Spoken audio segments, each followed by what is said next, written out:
成駝背婆婆啊？哎呀，睇書寫字耐咗就唔記得咗，而且眼睛仲有啲酸添。睇，我啱喺圖書館借咗呢4本有關於健康生活嘅繪本，睇完保證讓你成為一個健康小達人㗎。好啊，我明白啦。其實有好多小朋友都有呢個不良嘅生活習慣，不如我哋一齊去請教佢哋啦。好啊。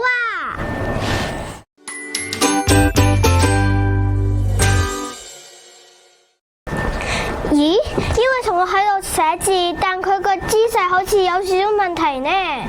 長期咁樣坐會令我哋嘅脊椎唔舒服，仲可能會變成小駝背呢。唔使擔心，呢本書會話俾我哋知正確嘅姿勢應該要點樣坐。記住要雙腳掂地，膝頭成直角，背部挨住凳背。腳掂地，膝蓋成直角，要貼住椅背。對啦，坐得端正唔單止精神好，身體都更健康啊！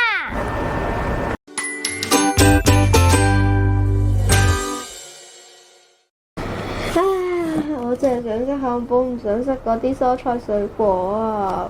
咁唔得噶喎，睇下紅紅嘅蘋果、橙橙嘅紅蘿蔔、青青嘅蔬菜，佢哋就好似我哋嘅維生素小士兵。仲有漢堡裏面嘅肉同埋麵包，就似能量小士兵。哦，我明白啦，原來每種食物都咁重要㗎。咁我以後要做個唔挑食嘅小達人。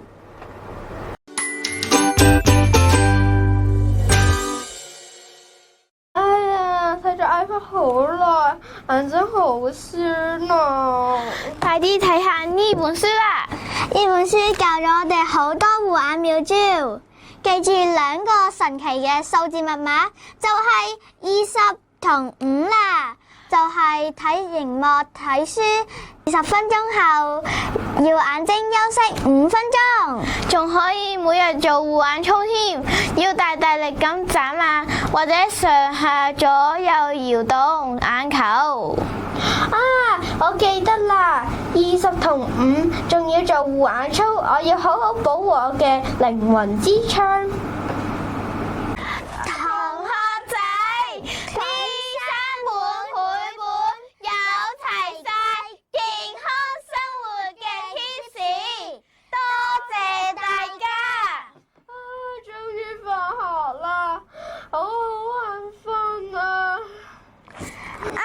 我仲有一個繪本記得介紹俾你聽呢。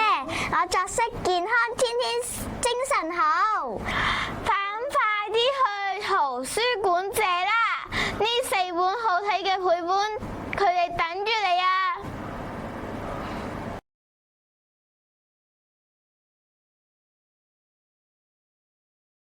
同學可瀏覽以下資源，實踐健康生活。別忘記到 Google Classroom 完成問答，獲得積分獎勵。